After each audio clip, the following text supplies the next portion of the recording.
हम सब ने ब्रह्मा जी के समय के बारे में तो सुना ही है, उनके दिन, उनकी रातें, जिनका हिसाब किताब होता है। पर कभी ये सोचा है कि महादेव का एक क्षण वो कितना लंबा होता है? हाँ, यही सवाल, महादेव का एक क्षण आखिर कितना होता है, इस सवाल के साथ जरा सा ठहरते हैं, इसे महसूस करने की कोशिश करते हैं। इसका जवाब सुनने में तो बहुत सीधा सा है, लेकिन असल में उतना ही गहरा है। जवाब यह है कि महादेव के लिए समय का कोई अस्तित्व ही नहीं है। तो चलिए एक ऐसी दुनिया में चलते हैं, एक ऐसे आयाम में जहां समय खुद खत्म हो जाता है। अब इस बात को ठीक से समझने के लिए ना हमें ब्रह्मा और शिव के समय के कॉन्सेप्ट के बीच का जो फर्क है उसे जानना होगा।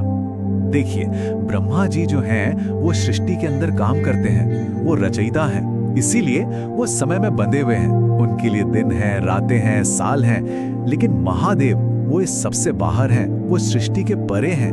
वो समय को जीते नहीं हैं, वो बस समय के साक्षी हैं, उसे होते हुए देखते हैं, बिल्कुल वैसे ही जैसे हम बैठकर कोई नाटक देख रहे हो।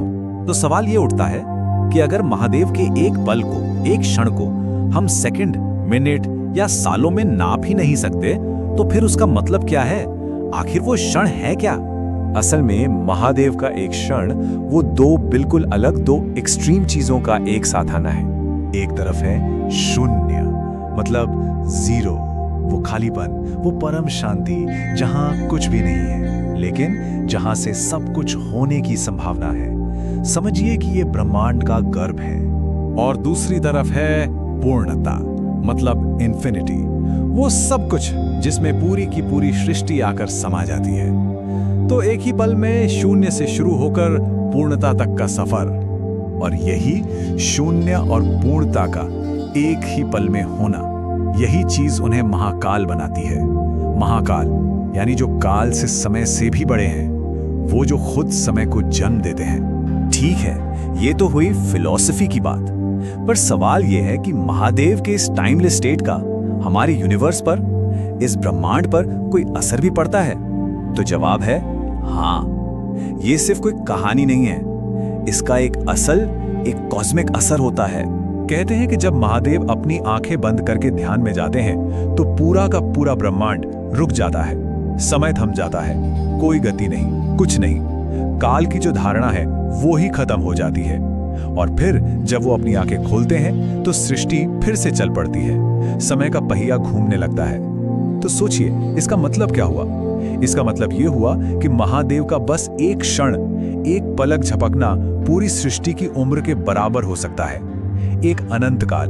अब ये जो पूरी कहानी है ना, ये सिर्फ देवी देवताओं या ब्रह्मांड तक की नहीं है। इसमें हमारे लिए, हम इंसानों के लिए भी एक बहुत गहरा राज छुपा है। सवाल ये है कि क्या हम भी कभी इस शिव काल का अनुभव कर सकते हैं? सोचिए, जब हम दिन रात बस भागते रहते हैं, काम, टेंशन, डेडलाइन, तब हम असल में ब्रह्मा के समय में जी रहे होते हैं, जहां हर सेकंड का हिसाब है। लेकिन जिस पल हम ठहर जाते हैं, शांत हो जाते हैं, स्थिर हो जाते हैं, बस उसी पल हम शिव के समय में दाखिल हो जाते हैं।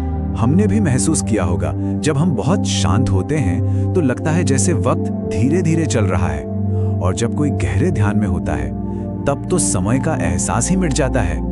यही वो स्टेट है, वो अवस्था है जिसमें बड़े बड़े योगी और साधु रहते हैं, टाइम के प्रेशर से एकदम आजाद। वो शिव काल में जीते हैं। तो इस पूरी बातचीत का जो निचोड़ है, जो असली मकसद है, वो समय को जीतना या उस पर काबू पाना नहीं है। महादेव के उस एक क्षण को समझने का मतलब समय को जीतना नहीं, बल्कि समय से आजाद हो जाना है। ये महसूस करना है कि हमारे हर पल में, हर सांस में एक अनंत छिपा हुआ है। और शायद अगर हम ठहरना सीख जाएं, तो हम सब कभी ना कभी उस समय के पार की एक झलक देख सकते हैं।